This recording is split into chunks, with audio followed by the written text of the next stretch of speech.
Women created a problem in Sabrimala. On behalf of those women, I apologize. And as a woman, I feel responsible that we women should clear this.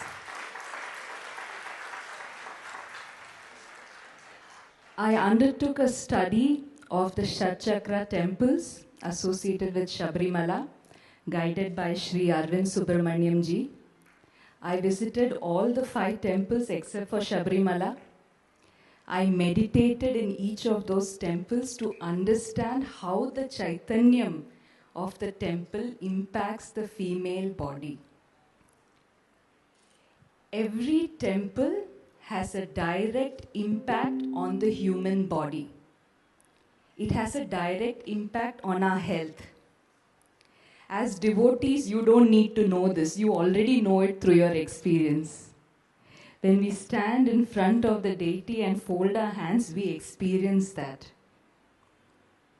But when people ask this question and it goes to Supreme Court, how should we answer?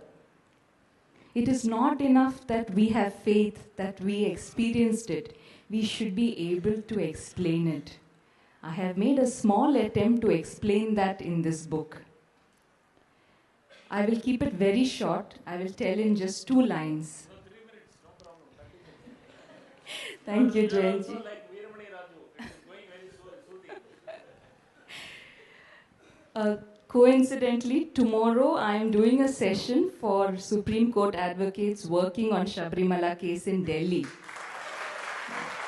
And I did not plan, but today to come here and get Bhagwan's blessings and all of your blessings is for me a very big green signal to go ahead and talk.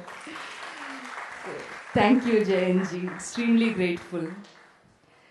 What my study has revealed is that there are certain places which affect women's body differently. And Sabrimala is one of those places. If women in the menstrual age group enter Sabrimala, they will definitely have problems in the reproductive health. Their period will alter, they will have difficulty menstruating, and they could have severe menstrual disorders like PCOD and endometriosis. How and why I have explained in my book. There is one more temple in the Shatchakra temples where women in this age group are not allowed beyond a point, and that is the Aryan Cow temple. I went there, but women could go up to a certain point. The minute I stood there and had the darshan of Bhagwan, I started tearing up.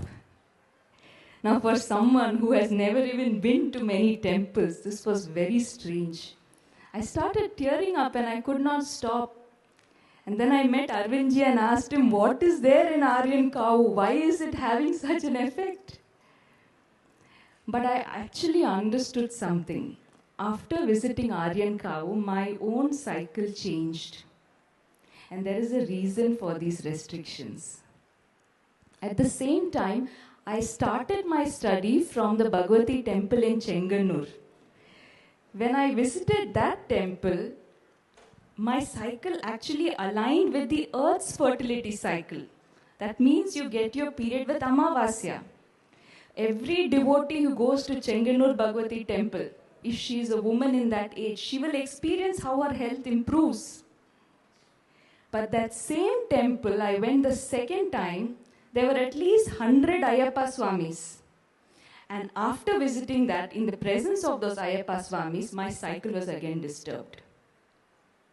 If just the presence of Ayyappa Swamis can do that to your cycle, imagine going to Sabrimala, how it will disturb your health.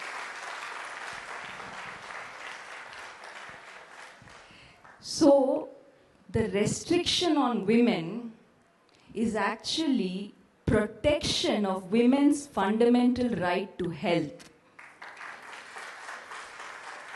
And Sabrimala, by passing this rule, has been protecting women, not discriminating.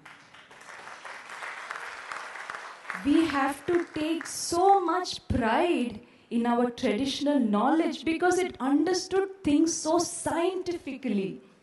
Every temple will impact your health through the chakras. The nature of the Chaitanyam in a temple affects women differently and affects men differently. This is not discrimination. This is the beauty of the way we are created. Thank you. I will give just one last example. When I was researching Sabrimala, I wanted to see anywhere else in the world, are there similar restrictions? I found two examples. Mount Athos in Greece and Mount Umin in Japan. Both these places are at an altitude of 5,000 feet and women are not allowed. Women of any age are not allowed. In fact, even female animals are not allowed. And there are many studies, not by Indians, by Americans, Europeans, there are many studies which prove that altitude impacts female fertility. And on the way to Sabrimala, Arvindji just educated me, there is Karimala, which is around 5,000 feet. So now you know why the 41-day yatra cannot be done by women. Everything, every tradition has a science to it. And we hope to present this to the court in the language of science. And let us see, maybe with all your blessings, this perspective will go through. Thank you so much. Thank you.